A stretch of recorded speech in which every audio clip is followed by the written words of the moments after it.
Welcome to MuggleCast, your weekly ride into the wizarding world. I'm Andrew. I'm Eric. I'm Micah. I'm Laura. And on today's episode, we are joined by a special guest, Mike from Potterless Podcast. Hey, Mike. Hello, how's it going? Good. Great to have you on. Thanks for having me. Can you tell us a little bit about your podcast? Sure. So I never read the Harry Potter books as a kid.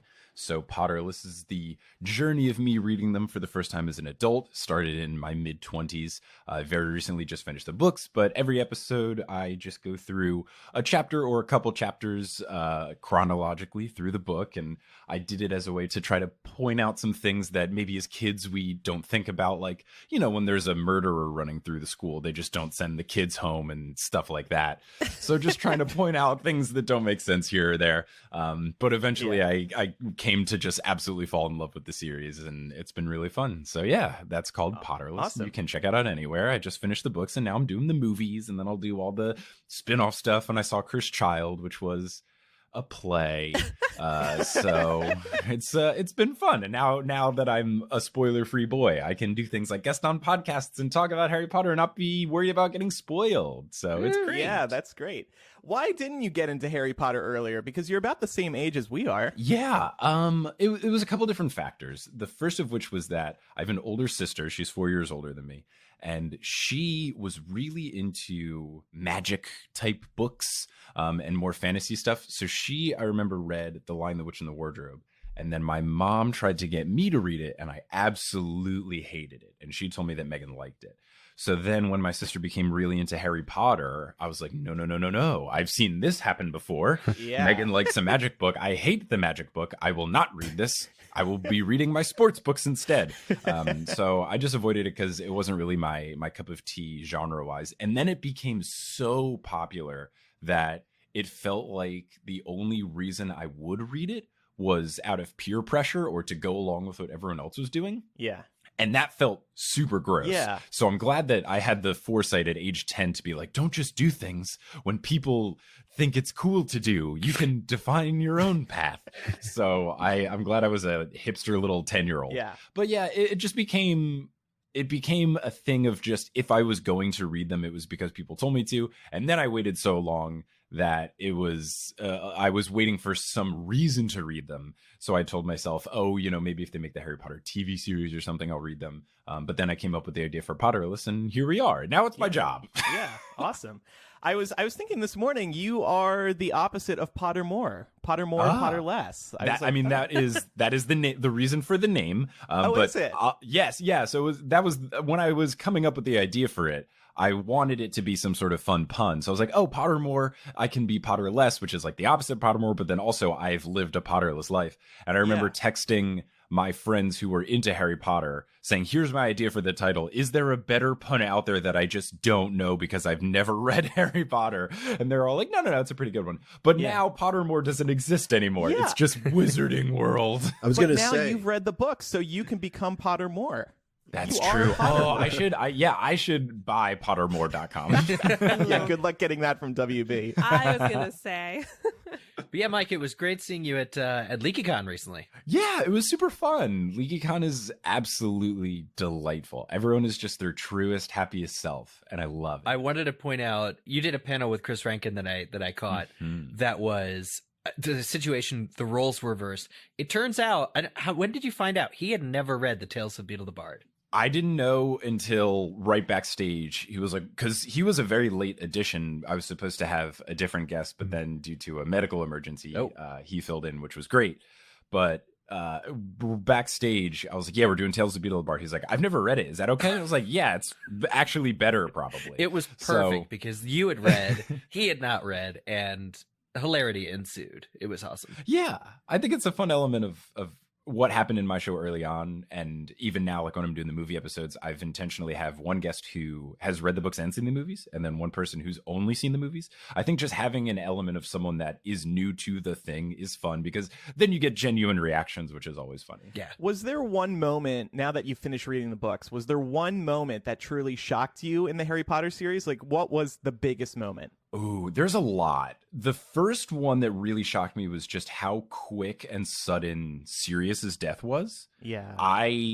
like he falls through a veil and you're like, okay, he teleported somewhere. Right. Or okay, he's in a pocket dimension or something. And then what's very funny is that the next page of it's the very beginning of the next chapter is Lupin telling Harry, but basically the narrator, yo, no, he's really dead. And it's like multiple paragraphs of Lupin being like, no, he's gone. So I think that was the biggest one.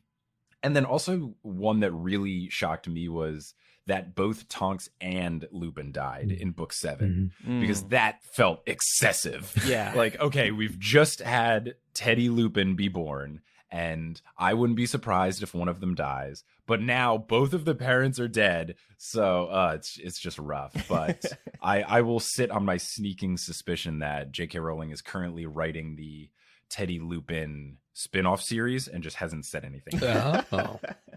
Because he wasn't in Cursed Child. Yes. But he was in the epilogue. Literally, almost everything else from the epilogue made it into Cursed Child except for him. And like, how do you leave him out of that play? So I think she's writing her own story and didn't put it in Cursed Child so that no one else got their hands on it and she didn't have to like keep it to some other story. I'm kind of glad he wasn't in Cursed Child. That way she doesn't make him like a secret Death Eater or something. Justice for Cedric. My boy. Oh, God, don't do that. Don't even. Thank you. Actually, it's funny you mentioned Teddy and Cursed Child because there's a new Cursed Child book out, a behind-the-scenes look at the It's so bad. at the making of the. Wait a second. You think the play is bad or the story? Oh, I think the play is bad. The real problem is the plot is garbage, but and everything else is really cool. But that would be like if you ate a hamburger and you're like, the meat is really bad, but like the lettuce is awesome. Like, great. But the plot is bad. It's so important. Yeah, it's still so good to see. But anyway, there's this new behind-the-scenes book that is out, and there's actually talk of Teddy Lupin at the beginning of the book because they were trying to get him in to the play, but they were talking about how hard it is to get all these different characters in. Because it's such a big show and they already have so many characters involved. So we'll talk about that more next week because they were talking about getting Luna in there as well. But, right, she wasn't in it either. They tried. They tried. Yeah. I'm glad they didn't do that. Yeah. Because I love Luna. And I have a lot of feelings about Cursed Child. Mm-hmm. I was just going to say with Teddy, I didn't J.K. Rowling say that it was so that the series came full circle? That you started with an orphan and ended with an orphan. That's a great excuse to murder somebody's parents. Like, oh, it's poetic. Okay, great. Yeah. Here we go.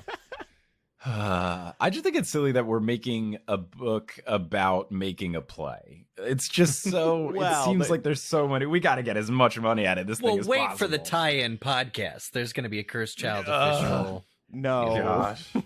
No, that's not allowed. Anyway, all right, so we are going to jump straight into chapter by chapter this week. We're going to discuss Order of the Phoenix Chapter 8, The Hearing. So, as always, we will start with our 7-word summary. And how this works, Mike, is we're each going to contribute a word to a 7-word sentence. And we don't plan it beforehand, so we just see how it goes. Usually it goes bad. Love it. I love it. That's a great way to set it up. It goes bad, but humorously. Yes. Which is what we're all going for. Yeah. Also, guys, I'm the last word this week, so please set me up for success. Well, you're also in the middle. Oh, we're doing it one word at a time. Oh, I thought we were each making 7-word summaries. This is good. I love it. Yeah, one word by word, as it were. Oh, amazing. All right. Harry's attacked by Fudge. But Dumbledore prevails. Yes. I was going to say rocks. Dumbledore rocks. I was going to say intervenes, but yeah. That's Prevails. great. Hey. I was thinking of prevails. At least we didn't end it with hooray. There have been some That winners. has happened. Yes, that's happened. Yeah. There's been some good ones. It turns out 7 words is actually... I know we came up with this segment because 7's the most magically powerful number, but it works. They're like, when it's good, it's really good. Mm-hmm. So obviously this chapter focuses solely on the trial. It is completely focused on the trial. And I thought, in light of that, I wanted to know, has anyone here ever been before a judge? I've had something dismissed before it went before a judge. Okay. I'm in the same boat. I had a traffic violation once that was complete shenanigans. I was pulled over for speeding, but there was a thing that I never passed a speed limit sign on my route, so I had no idea what the speed limit was. I went So you back just went with my 100 dad anyway. driving the car, and I filmed. Oh, I went like 55, and it was 45. Okay, And the guy was like, "Oh, no." So I went back with my dad driving and me in the passenger seat on a little flip video camera filming the whole thing. And I went into iMovie and made a whole thing that I was bringing as my evidence Oh, nice. to my court case, which was set during finals in college. So that was a whole stress ball, Yeah. is that I took a final, had to go to court and then go back to finals. But then my police officer never showed up. So my case got dismissed. The same thing happened to me. I've been to traffic court, y'all. But Okay. I stood in front of a judge, and I had to wait for him to say, okay, is anybody present to prosecute or whatever, whatever the whole thing is. And because it wasn't, and you just kind of look down at the floor, hands in your pockets, go, yes, sir, no, sir. And hopefully they kind of sense the fear of God. Right. I don't know. I do get little flashbacks to that once I saw this question in the doc, thinking about this chapter. Yeah. Ha. Traffic court. I've actually been arrested. Oh, No, you what? haven't. Whoa. Really? No, I just wanted to see the reaction. I was about to be like, Micah, there's a story here. Yeah. Jeez. My crime was rear-ending somebody in a BMW. Oh, well, yeah, and that is pretty And by evil. rear-ending, I mean like a little tap on the yeah. bumper. Just love tap. And the driver insisted on like calling the police and like filing a report and making a whole thing out of it. Oh, man. Yeah, and so I went to court and they were like, okay, is anybody here, like the police officer or the quote unquote victim, to speak about this? And they weren't. So they were like, okay, pay a $50 court fine and you can go home. Nice. I went before a judge, too. I thought I would be the only one who had something to say about this, but we've all been baddies, so go us. I ran a stop I sign. was not a baddie. There was no speed limit sign posted from Allen Parkway to Highway 6. I have an iMovie to prove it. I did. And it was so funny because this was in like 2012 or something. So I couldn't just like put it on my phone. I had to make it an iMovie and then put it into iTunes so that I could download it onto my. Oh, wait, hold on. There's an ambulance. They're coming coming by. for you coming right for now. you right now. It's I had to download it in iMovie and then put it onto my iPod Touch. nice. So that I could like walk up to the judge and be like, look, I made a movie. I love that the New York Police Department is listening live to MuggleCast right now and is on their way. Yeah, I didn't realize they were patrons. That's pretty prosecute cool. this felon. Right. It's funny because I feel like they have a lot more to deal with this weekend than MuggleCast. But Yeah, okay. there's a marathon going on, but There's been some protests as well, from Mike's what I a priority. understand. I saw that. Man, that was bonkers. But I've been before a judge, though, for jury duty. I don't know if anybody here has been on jury duty as well, but you do actually have to sit down with the judge and they talk with you. Huh. But nobody like Fudge. Yeah. Jeez. Right.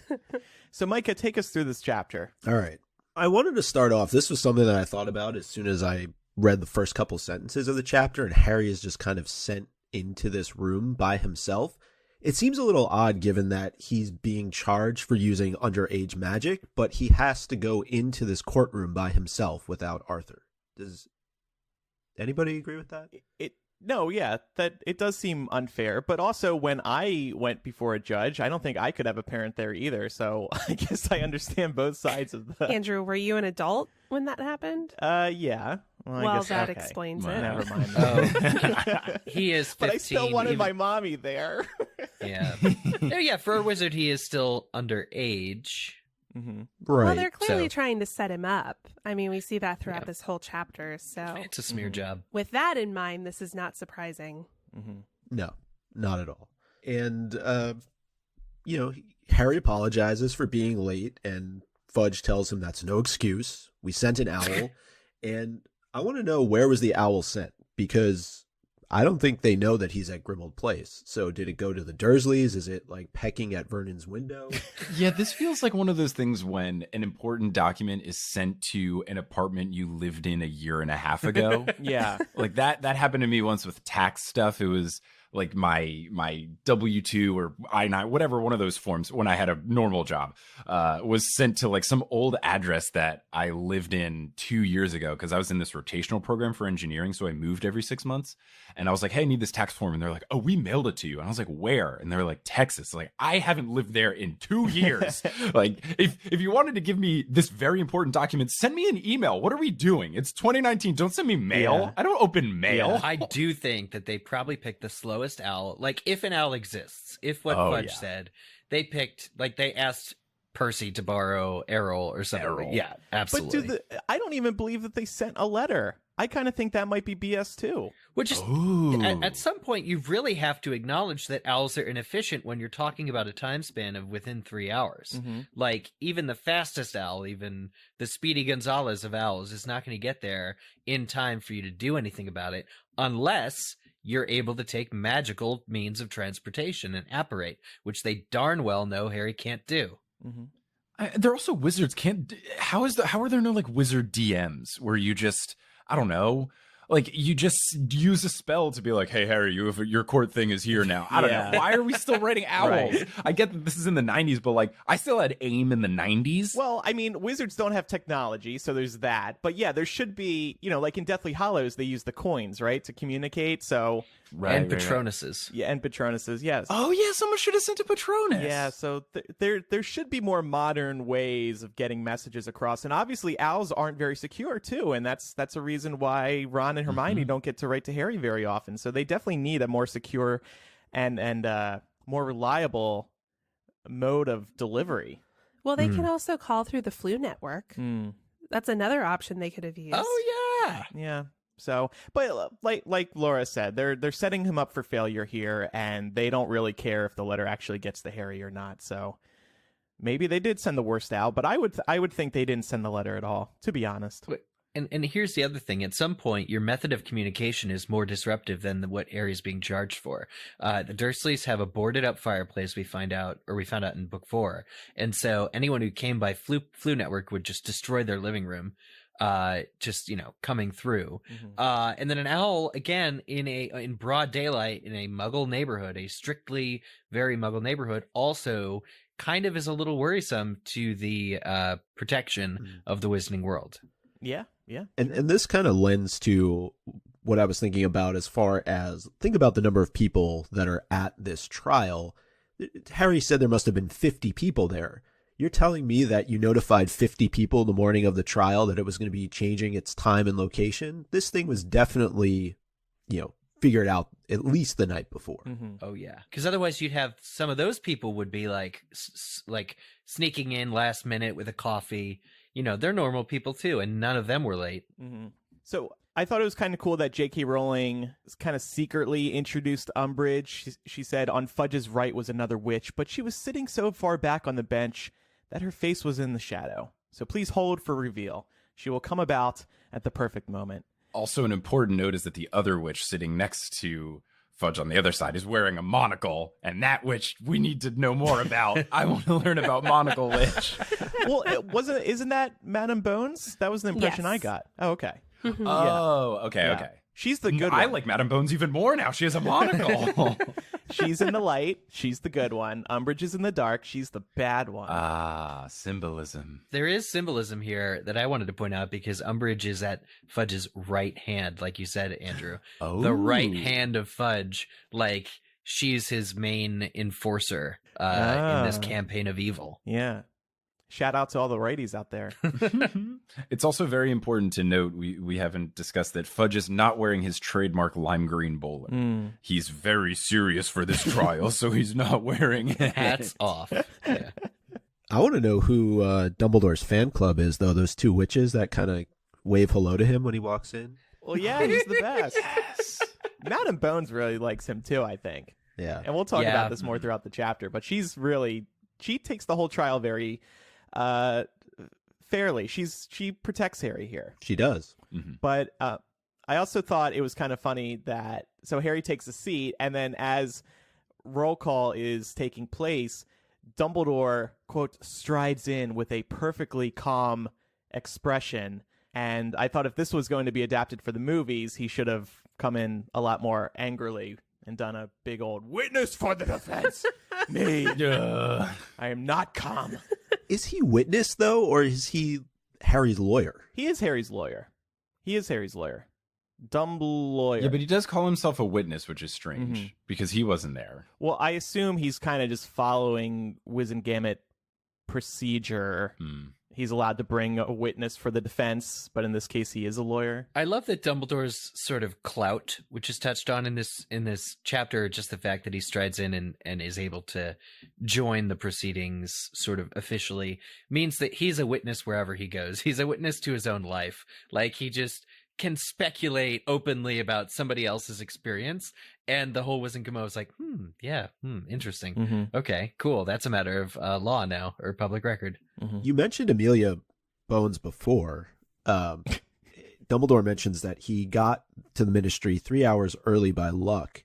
I'm just curious, do you think maybe she tipped him off? Given the events of this chapter and how well Madame Bones and Dumbledore kind of play off of one another, I would say yes, absolutely. I don't for 1 second buy that Dumbledore was just happened to be, around 3 hours soon. Dumbledore expected this, and even though he's spent most of the year so far avoiding Harry, he is still, as we find out, kind of really, really up to date as to what bullcrap the government is trying to pull as it pertains to Harry. Yeah. That was the impression I got too. Dumbledore knew that they were going to do this, and that line actually made me laugh out loud. That he arrived 3 hours early. Very good. 1 hour seems like enough, but 3 is just extreme. And we also know that he has a minimum of 3 fans on that panel. So I think it is safe to say that at least somebody gave him a hint, a nod and a wink. I would love if it was a completely innocuous thing. Like, Dumbledore did just happen to be there early for some other meeting, and then he was walking through the hallway, and then one of his fans was like, "Hey, see you at the trial in 3 hours." And they was like, "What? By the way, love your work. I thought that was supposed to be tomorrow." And Laura, you kind of touched on this, but did they think that providing Harry this late notice, that it would get him to use magic and would get him into even further trouble? Oh, I think so. I mean, we can see that they are scolding him for being late, even though it's really not his fault. And so had he been on time, I think they would have scolded him for arriving using magic. And that is something that Arthur Weasley tried to prevent against, right? Arthur had I'm sure maybe somebody told him, but Arthur had the good sense of, no, we should come by the underground, use the visitor entrance, it'll look good. But by the time they get here and they find that the meeting has been changed and it's in this different court and this different floor and this different time and everything, I just, it's shocking and very jarring how far ahead the Ministry is thinking. Like, it's sweet that Arthur was like, oh, we shouldn't use magic and try and make it look good, but they don't care about any of that. They are here to screw Harry up, to actively change his well-being, and to arrest him and expel him and, like, get at his livelihood. Like, this is so insidious. And let's not forget that the chapter opens up and he's only 15 years old. He's walking into a room where he knows that Death Eaters have been tried, and he's made to sit down in this chair that has shackles on the side of it that he's worried at any time are going to come up and, like, secure him down to the chair. Yeah. And they tremble. They jiggle a little bit when he sits. Yeah. It's crazy. Yeah, they're ready to bite. This whole book just makes you feel sick, with Umbridge's detentions and Dumbledore ignoring him and the Ministry setting him up for failure. This is just one of those perfect chapters that the chapter's perfect in that you feel for Harry so badly and you just feel sick to your stomach. And I still remember how awful I felt reading this book for the first time, and yet I loved it. Yeah. I mean, I think what makes it feel so gross is that I think this book has the most relatable form of evil in the whole series. Like, everyone in their life at some point has been through an abuse of power, or even not evil, just the Dumbledore situation, like being ignored by someone you loved. I think that that's what makes Umbridge such a compelling villain, is that we all know an Umbridge. We all know someone that used some sort of position of power, importance, whatever, to, be unjust towards other people. Whereas Voldemort's a little harder to relate to because not everyone knows of Voldemort, hopefully. So I think that's what makes this book really compelling in certain ways, is that you can really feel for Harry because a lot of people have been through a similar feeling that he's going through. And especially with this, like, yeah, sure, we haven't been in like unjust trials, but we've all been in situations where, you know, you feel uncomfortable or out of place or unease. And then thankfully Dumbledore comes in and relieves that stress from his life. Yeah, and I wanted to mention there's the book says a powerful emotion had risen in Harry's chest at the sight of Dumbledore. So it's like a chess monster precursor. Ooh, yeah. It says a fortified, hopeful feeling, rather like that which Phoenix Song gave him. So here's another connection connecting Dumbledore to the Phoenix, to what Fawkes does, probably back in Chamber of Secrets when Harry is loyal to Dumbledore. There's something very weird going on between Harry, Dumbledore, Love, and Phoenixes. Are you going to write that fan fiction? I got a long list of fanfic to write now, but yeah, probably will. But I mean, given the new recent Crimes of Grindelwald, Fantastic Beasts connections between the Dumbledore family and Phoenixes, it's not a coincidence. There is something going on with Harry and Dumbledore. And when the trial begins, and this goes back to what I was just saying about the Ministry setting Harry up for failure, Fudge states the charges, but he never tries to guess why Harry was conjuring a Patronus in the first place. And that bugs me so much. He's just ready to prosecute him without trying to even guess why he was doing it. I guess the assumption is that Harry was just conjuring a Patronus for fun. Which makes no sense. I mean, maybe they just thought it was like a big flex. They're like, oh, Harry learned how to do Patronus before people normally can do it, so now he's showing muggles? Right. Which is such a weird situation because no muggle is going to know what magic is hard to do or impressive to do. It's very silly. And they know he was with his cousin who hates magic, so he would not be doing it in front of him. Yeah, that's the other thing is Dudley, okay, breaking the statute of secrecy, sure, that's totally a thing, should be a law, right, it's on the book.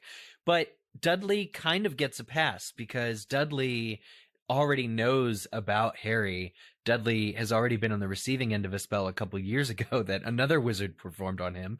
Like the Dursleys, their memories are not wiped. They are, to some reasonable extent, tangentially associated with the wizarding world because they house this wizard every year. And so certain muggles that you do magic in front of shouldn't count against the breaking the statute of secrecy.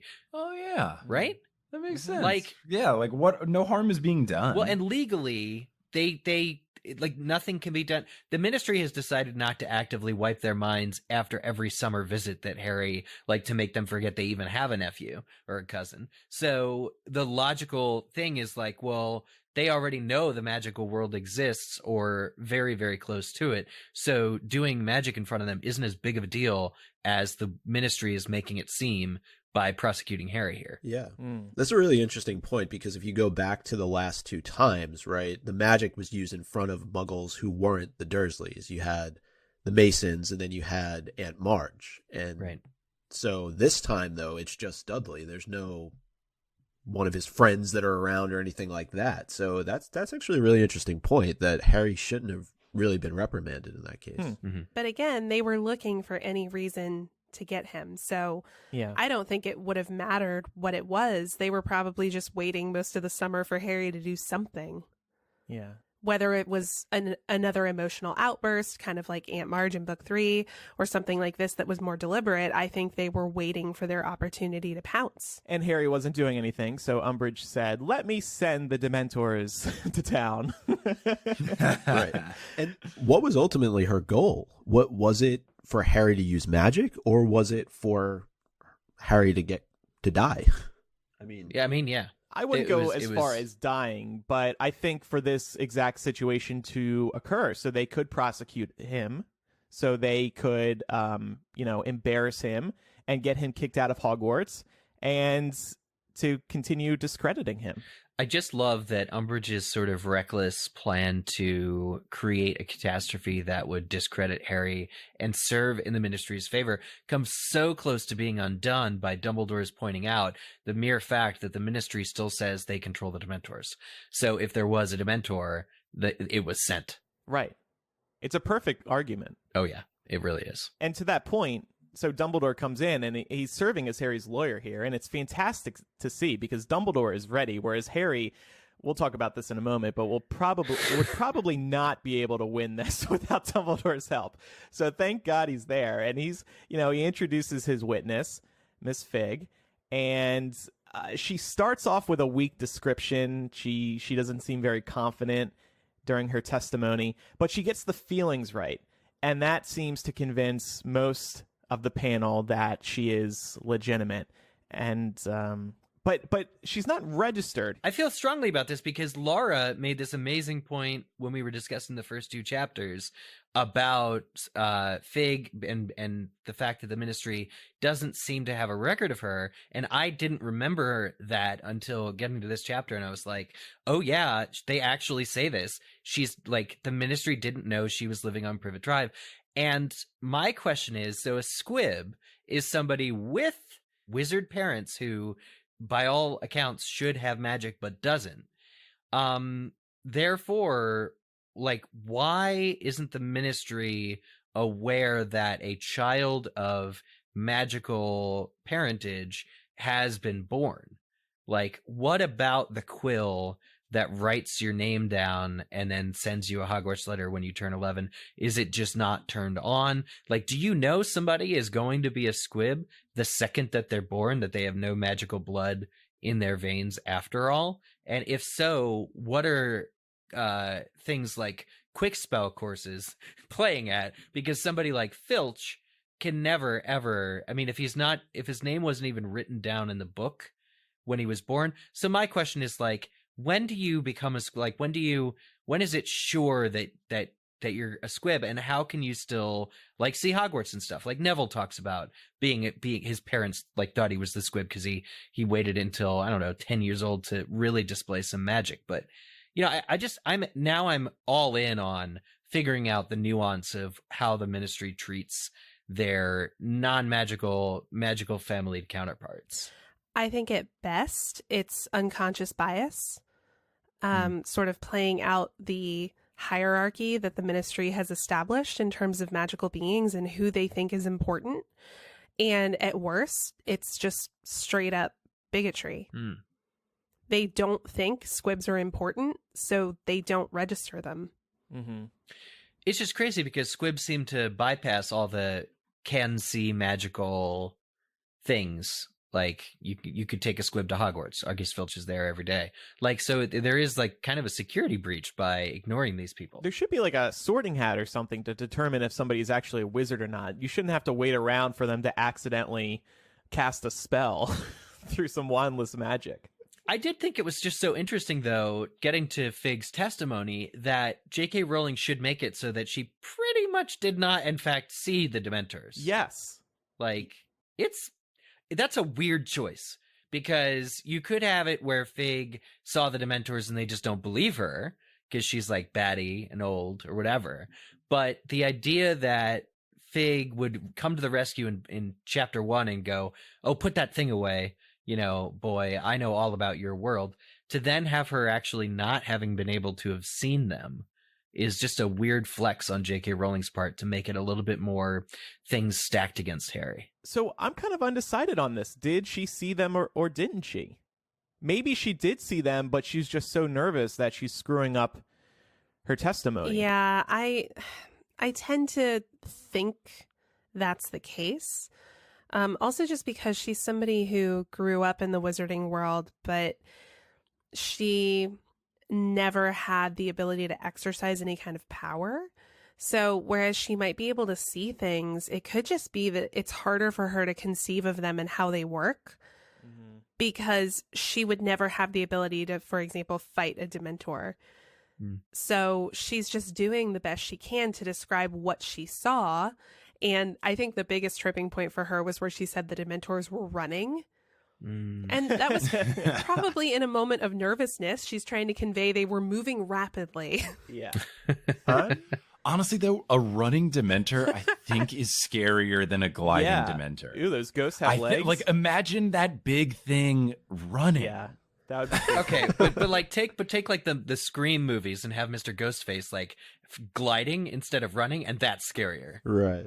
Yeah, I think it's more of subverting your expectations. Right. If you're taking a human who is supposed to run and you make it glide, that's creepy. If you take a thing that you know that glides and now you're making it running, now it's creepy because it's more frantic. Right. Yeah, kind of like The Ring or whatever. And they just have what, like night black legs and shoes, or are they running barefoot? They wear definitely. It has to be No, they barefoot. have Definitely Nikes. Vans. Special I was going to say they Nikes. have Crocs. They would wear Crocs. Crocs.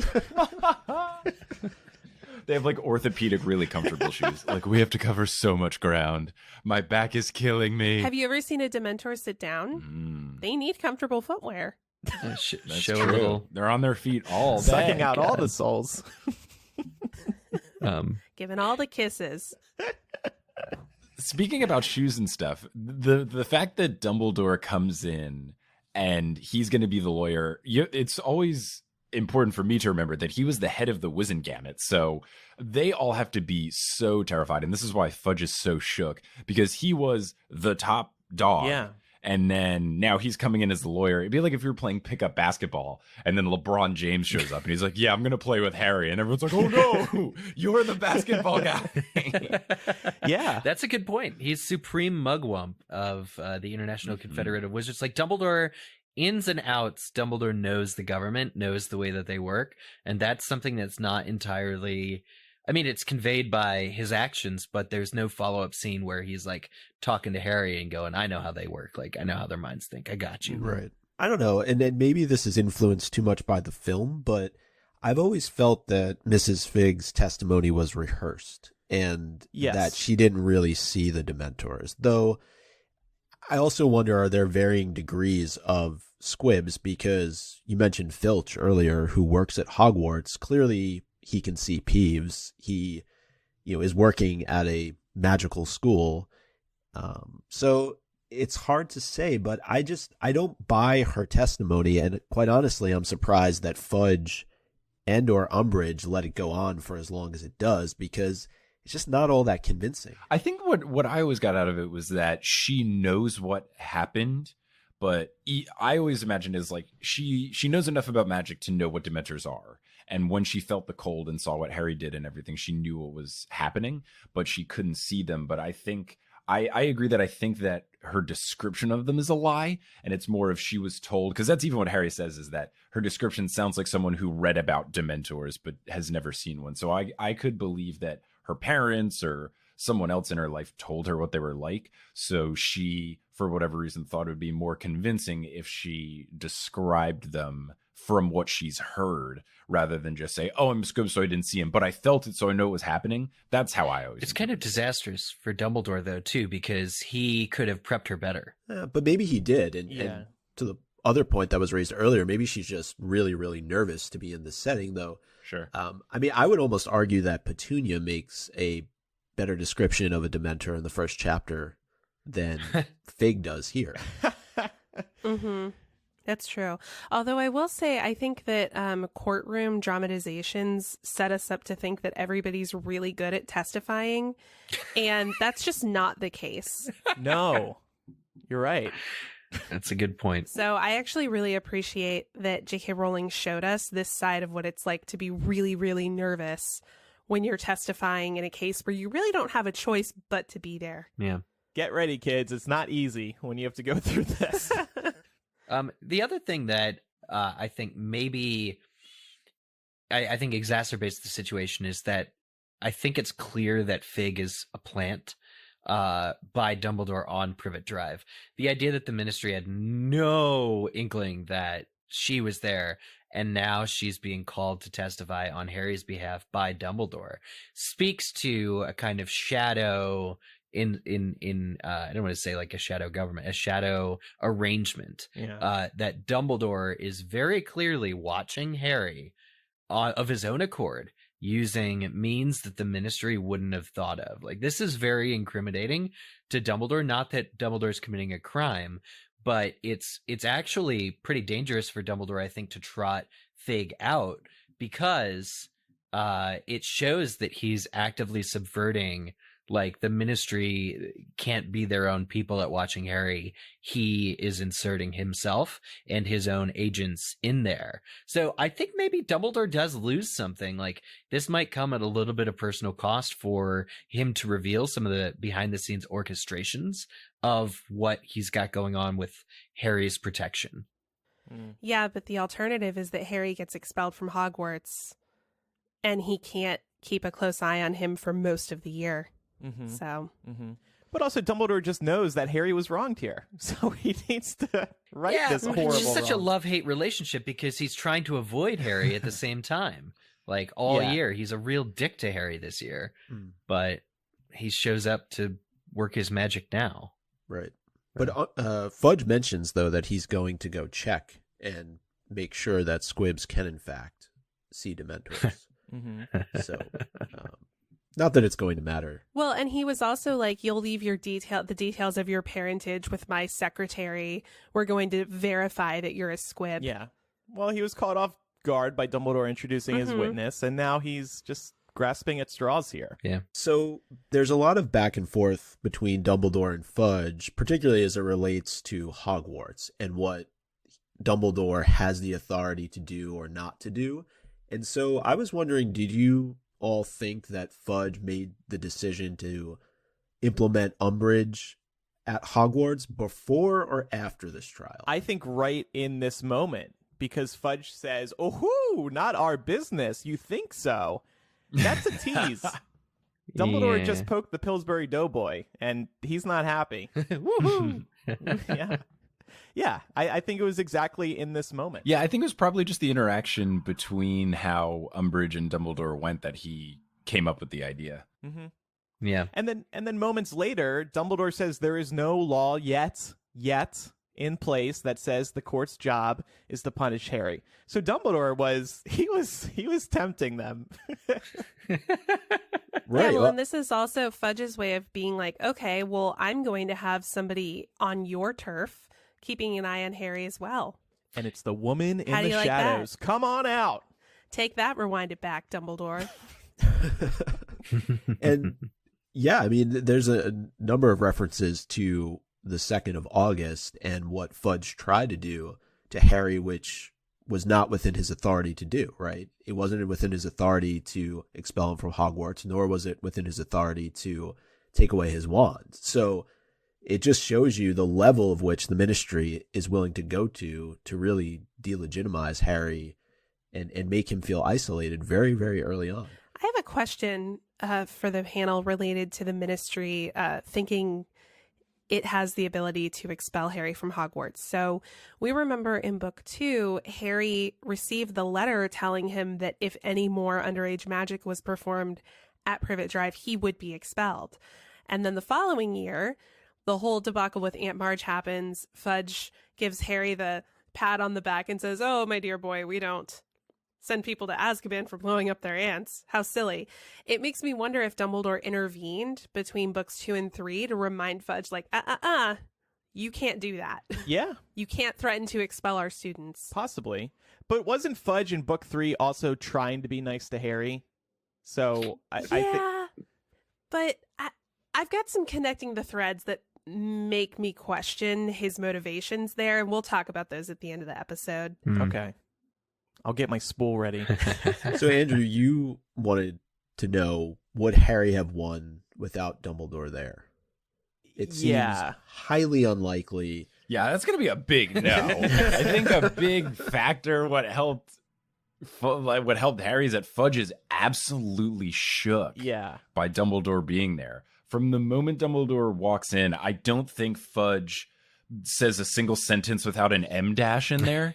Like, he stutters and stammers and can't get over it, and he jumps from point A to point B and like all these other things, and he's trying to jump at any morsel of information that makes them look good, which even comes to bite him in the butt when they talk about the Dementors being sent by the Ministry, and then the only other thing Dumbledore can say is like, oh, well, unless the Ministry isn't controlling the Dementors and it's Voldemort, and now Fudge has to choose between which is worse. So, yeah, I think so much of the success was that Dumbledore knew exactly how to poke Fudge's buttons, which got him all stressed out, which then made Harry get off. Yeah. And right before the verdict comes down, Harry is thinking to himself, oh my God, this trial moved way too fast. I thought it was going to last longer. I should have told them about... He said he had expected the hearing to last longer. He was not at all sure that he had made a good impression. He had not really said very much. He ought to have explained more fully about the Dementors, about how he had fallen over, about how both he and Dudley had nearly been kissed. So I thought we could go through these. First of all, this defense... He wanted to tell them that he fell over. How does that help explain? I skinned my knee. You know that you don't fall over unless a Dementor wearing shoes is coming towards you. There's just no way. And then what did the Dementors look like? Okay, so Fig kind of went there, and that helped. His other defense was they almost kissed me, which... Like, would he have reenacted the kissing noises? I'm thinking they sound like... Oh, gosh. Well, I thought they sounded more like a sucking sound, right? Because they suck the soul out. Okay, so it's like slurping the end of a milkshake. Yeah. Pretty great that every single person is now unsubscribed from this podcast. Pretty impressive that you guys managed to do that in just 7 seconds of audio. Oh, we're into ASMR. That's our thing. Yeah. That would actually be a great parody video. It's like, here's the sound of a Dementor sucking the soul. It's just the worst thing you've ever heard. Just end up being like our Hannibal Lecter impression from Silence of the Lambs. Oh, that is 1,000% how they kiss. They just... Yep, there you go. I haven't seen that, so I'm glad I kind of got it right. Oh, you should. We've flipping. Basically recapped the whole film. That's all you really need to see. So, yeah, okay, we're all in agreement that Harry would not have won without Dumbledore there. No way. Oh, gosh, no. We asked patrons. They said the same thing. Michael also commented that Harry needs the D, which I agree with. All He right. does. The Dumbledore. What does that stand for? The Defense? Dumbledore. The Dumbledore. Got it. Because All right. it's not even his fault. Like, I'm the first person to laugh at how incompetent and ill-equipped Harry Potter is to face the reality, just the most basic world surrounding him. But the government wants him gone, and there's nothing that one boy can be expected to do. So, I don't blame him at all, but, this is just awful. What about a bit of Veritaserum? Couldn't that have solved this whole thing? Yeah. There's got to be, I feel like, okay, if this were the real world and if this were 2019, there would be a group of anti-vax people, but they're anti-Veritaserum that are fighting for how Veritaserum is inhumane because it bypasses humans' free will. And so this tiny little technicality would happen to work in the Ministry's favor, because then they'd be like, no, we can't just give him Veritaserum to prove that he was right because it's now being viewed as inhumane. And those talks are still ongoing, so we can't do it. But otherwise, yeah, use magic to give him some actual truth serum. This is what I've never understood. I think J.K. Rowling has said something about Veritaserum, whereas maybe it's just a poor analogy of a polygraph test where it doesn't always work. I feel like she said something where you can use magic to overcome it. But regardless, I've said this on my show, on many other podcasts, is that there should be a wizard CSI that uses time turners to just observe crimes. So not necessarily go back in time and change the past or whatever, but immediately after a crime happens, because with this, they see the alert and they know that, oh, Harry's used magic in Muggletown. Get some wizard to go back an hour and travel there and then hide so that no one can see trench them. Coat, glasses. And then watch it. And then you go back and then you go, oh, no. I went back an hour and there was a Dementor. It's chill. I don't understand why they didn't do that for this. I don't understand why they didn't do this for the Sirius Black / Peter Pettigrew situation. There's so many instances where it boggles my mind that time turners exist. They won't use them for this, but yeah, oh, there's this, 13-year-old girl that wants to take multiple classes at the same time. We can't just change the schedule. Let's give her a time turner. I just don't. I don't understand. Yeah. the Ministry would not have given Harry Veritaserum because they didn't want to know the truth. But maybe Dumbledore could have brought Veritaserum there and just forced it down Harry's throat. Yeah, but then they wouldn't have trusted it. It would have, because You the don't think so? Veritaserum came from Dumbledore, they would have been like, oh, that's fake news Veritaserum. Fake Veritaserum. It just makes Harry say what Dumbledore wants him to say. No, really. I mean, something like Veritaserum would ruin the court trial and proceedings because it would be flawless, presumably. But I'm interested. I think maybe there is something J.K. Rowling said once about overcoming it, but it's lost. Well, or maybe in trials like this, you have a right to defend yourself without Veritaserum. Maybe that's just a law. We can't force the truth. Yeah, but if you suck at it so badly, it's like, okay, it's like requesting trial by combat to like prove your guilt or innocence. Like, oh, I request Veritaserum will clear my name. Yeah. But, Well, one of the things I was wondering though is, do you think he's acquitted because they don't believe that the punishment fits the crime, or they actually believe what Harry is saying? Because, again, just going back to Mrs. Fig, going back to, some of the things that Fudge brings up, I mean, let's face it, these aren't that compelling of stories. Harry's like, oh, back in Chamber of Secrets, the house elf did it. And, Prisoner of Azkaban, I accidentally blew up my aunt. It sounds like things a 15-year-old kid would make up. So I'm not overly compelled by Dumbledore's argument here. And I'm wondering if, the Wizengamot is really too. I guess I wonder as well if those of them who have more common sense would think, well, if these infractions were such a big deal, why was nothing done about them at the time? Why are we holding him accountable for past behavior now? That's not how trials work.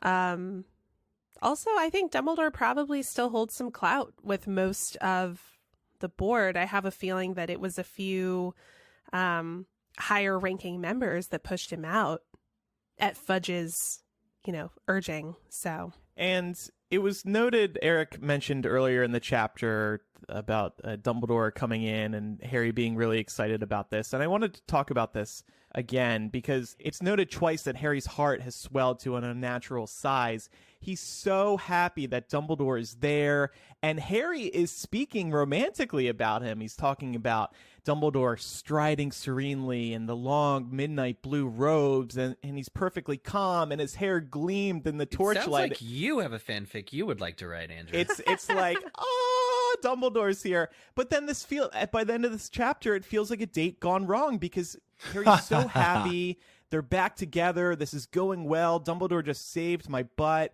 And then at the end of the date, Dumbledore pulls the rug out by reminding Harry that he's actually going to continue avoiding him because he peels out of there really quick. And Dumbledore gives him a kind of, I'll call you, Harry. Yeah. See you later. It's just so sad because Harry's ecstatic in this moment, but then also bummed out again because Dumbledore is gone again without even looking at him. Before we continue with chapter by chapter, including our thoughts on how bad Umbridge was this week, it's time to tell you about this week's sponsor, Bad Batch. Every day in the United States, hundreds of thousands of people have to make decisions about their health. Treating diseases, managing pain, it can be scary and it can be life-changing. But what happens if you're offered a supposed miracle cure and you end up worse off than before? If you listened to Wondery's Dr. Death, you heard about 33 patients in Texas who went in for surgery and had their lives forever changed by an incompetent doctor. Host and reporter Laura Beale broke that story open, and now she is reporting on another important story, stem cell therapy and a bad batch that gave a group of patients disastrous results. The new podcast, Bad Batch, will investigate the multi-million-dollar underregulated industry of stem cell therapy where greed and desperation collide.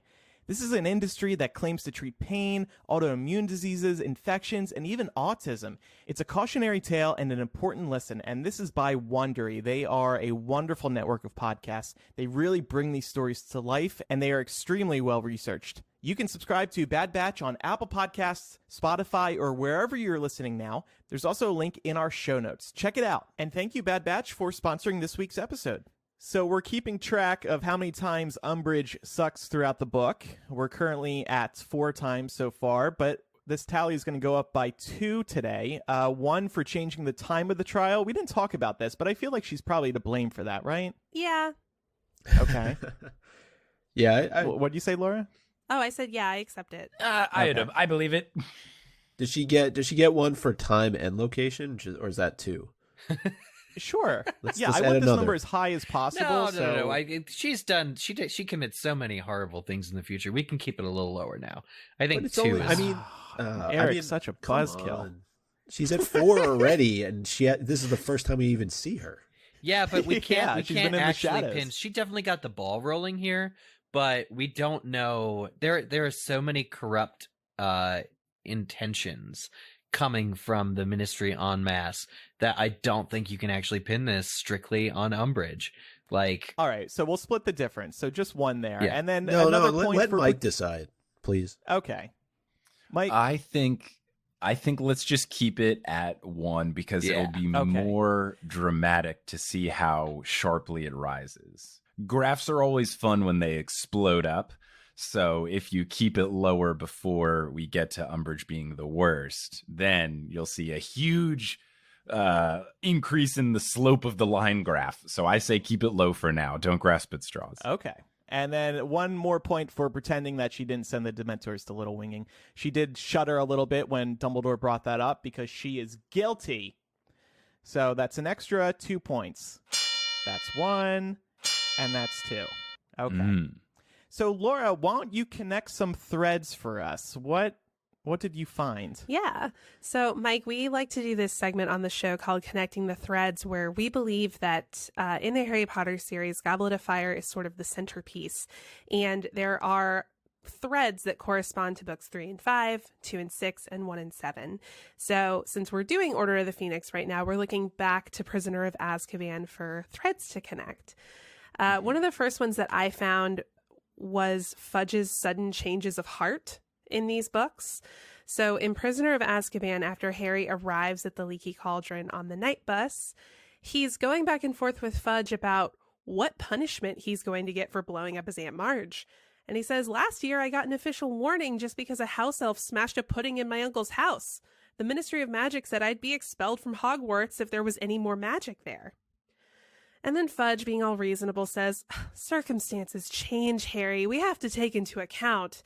In the present climate, surely you don't want to be expelled." And then in this trial in Order of the Phoenix, Fudge blows up and goes, "I suppose you've forgotten the hover charm he used 3 years ago." To which Harry says, "That wasn't me. It was a house elf." And Fudge freaks out and goes, "You see? A house elf in a muggle house." And then in Prisoner of Azkaban, he's kind of talking Harry down off of this whole high on blowing up his Aunt Marge. And he says, "Oh, Harry, we don't send people to Azkaban just for blowing up their aunts. Don't be silly." And then in this trial, he blew up his aunt, for God's sake. And then this was really interesting. There's some great dialogue between the trio in Prisoner of Azkaban when Harry is sort of filling Ron and Hermione in on everything that happened with Aunt Marge and his conversation with Fudge. And Hermione says, "Honestly, I'm surprised Harry wasn't expelled." Harry said, "So am I. Forget expelled. I thought I was going to be arrested." "Your dad doesn't know why Fudge let me off, does he?" And then Ron says, "Probably because it's you, isn't it?" What I find interesting about this is that because it's Harry in Order of the Phoenix, Fudge is doing the exact opposite thing now. Yeah. Yeah. The whole we don't send people to Azkaban for blowing up their aunts is to cover up for his own gross incompetence that they've lost a prisoner who actively wants to murder Harry. They know that there's this huge criminal who's straight up, the one thing he has publicly vowed to do is kill Harry Potter now, as far as they know. And they've let him loose in the world and can't find him. And that's why Fudge is nicey. And now, on the flip side of things, their one goal is to discredit Harry because it serves them politically to do so. And that's why, Fudge is just ruthless. But bringing up the blowing up aunt, bringing up the house elf is it's untouchable because each case was viewed on merit at the time. And the ministry made the appropriate decisions to deal with that how they did each time. You can't bring up the past in this way. Right. Yeah, I mean, it's just Fudge always doing an abuse of power for whatever he's looking to do. He stretches the rules in the third book to keep Harry safe so that they can get to Sirius, etc. And then now it's the reverse, is that he's trying to be overly stringent on rules that is something that people should be allowed to fight off Dementors if they attack them.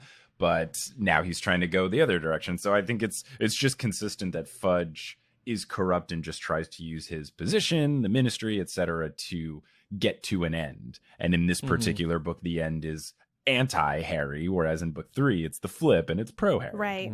And this all just goes back to Fudge being insecure in his position. Oh, yeah. We know that he has always felt really insecure about Dumbledore because so many people wanted Dumbledore to be the Minister of Magic. And so he's always felt kind of upstaged by Dumbledore. And he'll do anything he can to discredit whatever the number one undesirable is at the moment. It just so happens that in book 5, Harry is undesirable number 1. And then finally, what I thought was interesting, and this is a smaller one, but in Prisoner of Azkaban, the Ministry actually provides cars to transport Harry and everybody else to King's Cross for Harry's safety. And then here in Order of the Phoenix, we see Fudge deliberately working to undermine Harry and get him expelled from Hogwarts, possibly and, well, definitely compromising his safety. Yeah. All right. Thanks for finding those for us. And now it's time for MVP of the week. I'm going to give it to Madame Bones for being the one fair one up there. It was nice seeing somebody who looks like she was on Harry's side and just taking the whole trial seriously. Yeah. Other than Dumbledore. Yeah, she's the first person who was like, wait a minute, stop, hold the show. You can do a full Patronus? That's impressive. Yeah, good stuff. Yeah. Oh, and yes, Dumbledore, he does have the right to have a witness here. Totally. Go for it. And I love that Fudge even tries to put it down when they're giving Harry praise for doing a full Patronus. Fudge is like, well, the fact that he can do it is actually worse. Like, shut up, Fudge. Get out of here. Well, you mentioned earlier giving Harry the D, Doreen Fig coming through in the clutch. Yeah, Harry needed that Doreen Fig for sure. Yep. She helped save the day for Harry. So. I think Michael meant Dumbledore, but sure. Well, never know. That's the best kind of humor that can still be funny to kids if they don't totally get it. Yeah, we're a family show, Mike. I don't know if we told you that, but I've gotten that Can vibe. you tell? When, I don't think when it's people very said obvious in this episode. it's always fun to see the words that start as a curse word and then thankfully develop into other things. I believe someone at some point said, like, yeah, he's up to these shenanigans. Yeah, I'm going to give it to Dumbledore's fan club. I just really appreciated that they showed that support for him when he came into the courtroom, and I think it kind of helped thaw the atmosphere Yeah. enough to move the needle a bit. And they may have helped him make the meeting in time, so that's good too. Yep. I give my MVP of the week to Karma. They're putting some real energy into the world here, and we know that it kind of, although it's a slow, long, arduous, this book process to some kind of actual resolution, and by the time you get there, there's a bad taste in your mouth because Sirius has just inexplicably died. They are, like, J.K. Rowling is keeping track of the points here. And I think that it's very fascinating to watch the ministrations of each of these characters' arcs work and serve the purpose and the greater overall plot. I like reading a chapter like this that's very meticulously designed to show you these characters in the moment, living, trying to do what each of them thinks is best. I didn't know. Did you Yusuf Kama? Is that what that says? No, Karma. Karma. The concept I, of I karma. didn't know he was around. Right. Definitely not a person named Karma. That would be different. Maybe there's a house elf named Karma. Yeah. Oh my god, in like the hippiest pureblood house of all time. Yeah, Xenophilius Lovegoods. Yes, named Karma. House elf is named Karma. Well, his wife is named Pandora. So I pick for the MVP. Micah will be familiar with this, but I'm a huge basketball fan, and I like to take MVP very much in the light that they do, where you think of, if you remove this player from the team, how will the rest of the team fare?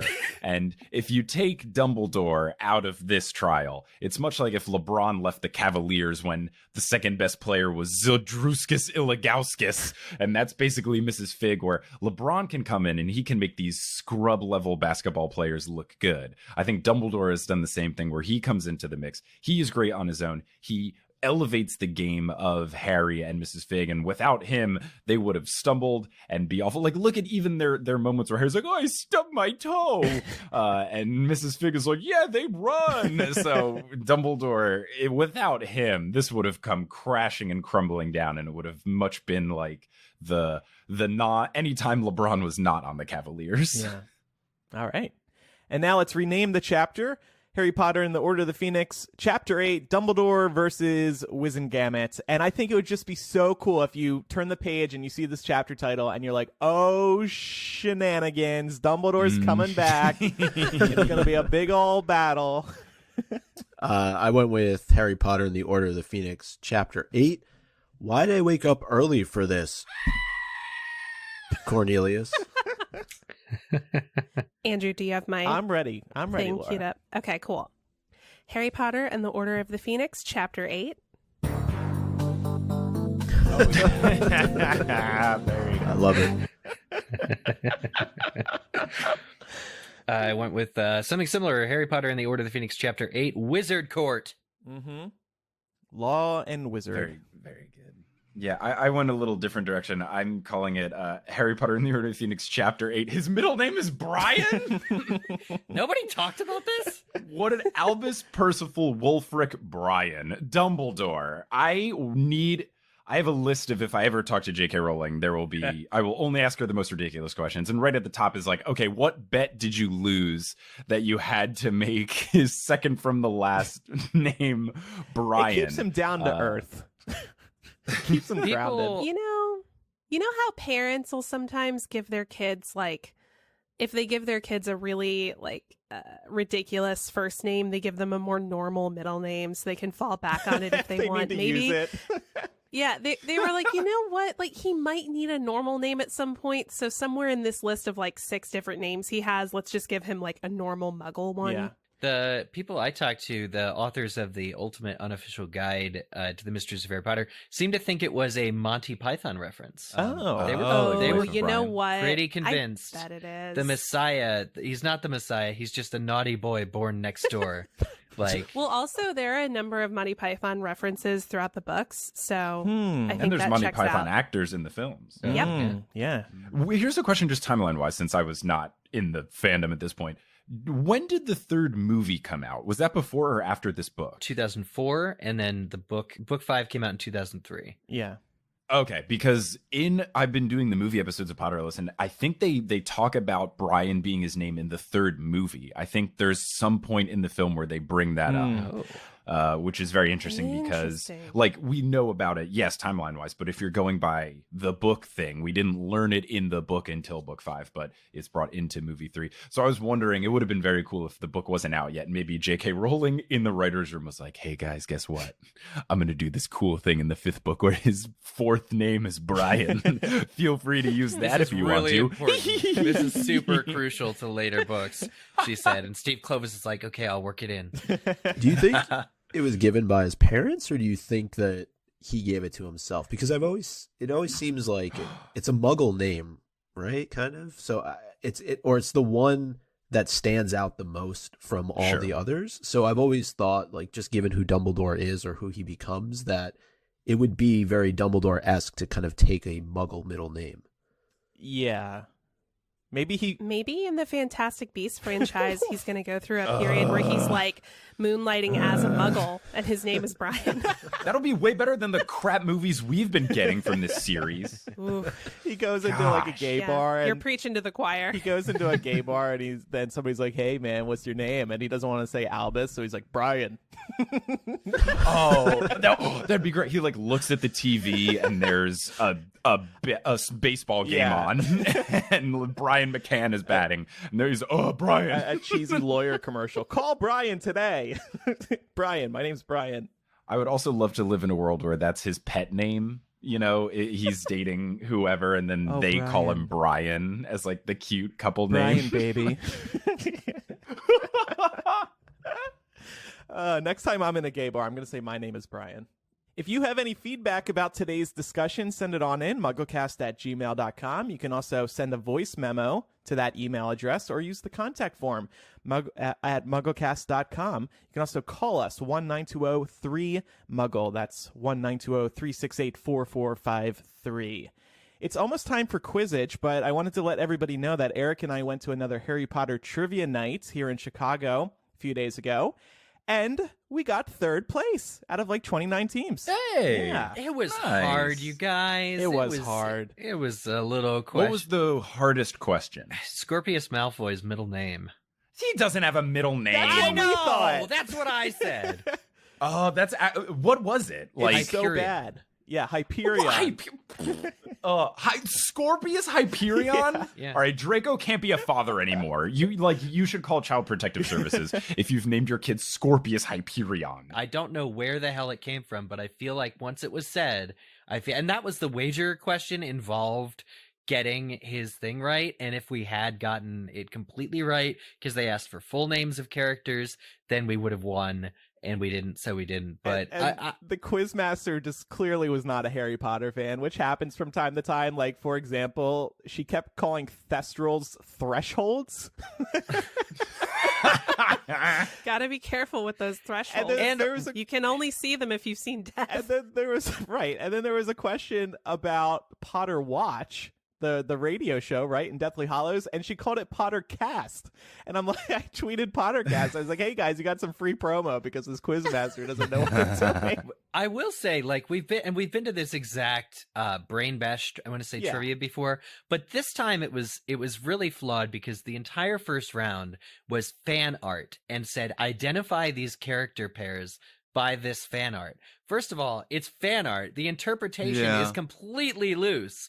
And although we did very well in this round, only missing 2, I just thought that's the entire wrong place to start, because an artist's interpretation is their own and nobody else's. Mm-hmm. And it's not like this is like the illustrated edition by Jim Kay that they're using. This is just fans from across the internet doing stuff. So I don't know. And I question whether or not Andromeda Black was a ginger, because she was totally, I thought it was Lily Weasley, or Lily Potter, but. And our team name was Potter No More, and we wrote RIP in parentheses. Nice. I don't think anybody got that, but You could have called it Potter Less. Yeah, that's. But then I would have sued you for millions. Yeah, we just wanted to pay tribute to Pottermore going away, and that would have been a good one. It was a good. Anyway, what was last week's question, Eric? Last week's Quizzitch question was, what is Cornelius Fudge's middle name?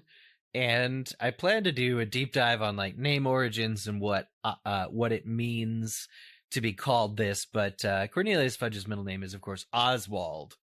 I think of Lee Harvey Oswald, who killed JFK. Ooh. Really got in the way of some good things. That's what I think of. But anyway, the correct answer was submitted by many people. Welcome back, everybody who was playing. Yeah, Quizzitch. Everybody participated, I noticed. It had kind of fallen off ever since we stopped naming every single person, but I'm glad everybody's back. So the winning answers were submitted by people including Solar Wind, Jacob Zincula, Casper Plays Quizzitch from Memory, Patch's Thoughts, Hallow Wolf 13, Dancing in the Rain, Stacy Zuverink, and Amanda Loves Liliqua.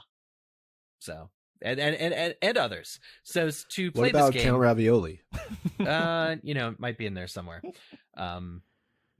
So people who submitted the correct answer did so over to us on Twitter using hashtag Quizzitch and @replied MuggleCast. That is how you play. We do a tweet that lists everyone's handle on Twitter once a week. Every time for once, you get credited there if we did not name your name on the show. Next week's question, this is designed to be a little messy, but here we go. What nickname does Malfoy give Harry while at the Ministry? Hyperion. Question from Chip. I'm gonna guess Potter. Okay. Okay. That might be halfway there, buddy. Brian. Yeah. Brian. It'd be so good. I gotta give props to you guys. The fact that you actually say if you have feedback about this episode, please email or call us. Bonkers. Oh, we're very high tech. That here. is Yes. Oh, we have a hotline. You're so well. Just brave that you are actively welcoming criticism, because I actively tell people please don't tweet corrections at me, and I still get emails where the subject line is hem, and then people are like, you said, it's like the most nitpicky things. Yeah, so that sounds power awful. to all of you. Yeah, people are very passionate and they want to get, the correct information out there. And we do try to correct it. Of course, we're always, as you are, working on the fly a lot of the time. So we can't look things up when we're talking. And so, yeah, we do try to. Yeah, I think it's more of, at least in my case, is that if I post an episode and I've made a mistake, within an hour of posting, every correction is there. Whereas I'll still get emails from episodes that released 2.5 years ago. And people will be like, hey, I just listened to episode 15. You... which was posted in 2016. And, you said you were confused about why they called Percy Weatherby. You said it wasn't close to Percy, but it's actually really close to Weasley, just in case no one's told you this. And then there'll usually be a follow-up email. It's like, hey, just listen to episode 22 where you told people to stop emailing you this. Just wanted to apologize. I retract my previous email.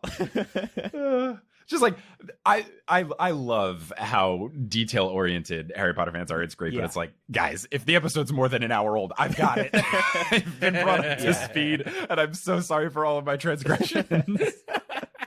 Well, Mike has just revealed the secret that neither the email inbox or the phone line are valid whatsoever. We just read them out on each episode, and it's an auto filter. Anything in the inbox goes straight to trash. No, we read and reply to everything. So thank you to everybody who does submit feedback. And also be sure to follow us on social media. We are MuggleCast on Twitter, Facebook, and Instagram. Mike, thanks so much for joining us today. It was great having you on. Thanks so much for having me. I'm so glad that I was able to be on the show. Yeah. Now that I am a spoiler-free boy, I was able to contribute and not have to preface this with, hey guys, I'm on book 6, chapter 12. Please don't talk about anything after. So no, I'm glad. And I've gotten to meet some of the team at different conventions, and that's been fun. Yeah. So I'm glad we could finally make this official in podcast and so form. This is fun. Yeah, where can we find you online? Sure. If you want to find the show that I do, Potterless, just search for it anywhere on any podcast or app or Spotify or whatever. For Twitter, it's at Potterless Pod. And then Instagram is Potterless Podcast. And then there's a Facebook group as well at facebook.com/Potterless. So check it out there. It's very fun. I'll post about the show or some memes sometimes. I've had a good run of some Twitter memes this week. So if you need some comedic Harry Potter content in your life, come through. Strong meme game this week. That's always good. Yeah. I mean, Twitter just gives you gifts, and then and sometimes those gifts are gifts. And you just quote tweet them to delight. Yeah. All right. Well, thank you, everybody, for listening, and thank you for your support. I'm Andrew. I'm Eric. Micah. I'm Laura. And I'm Mike. Bye. Bye, everybody. Bye. Bye. Bye.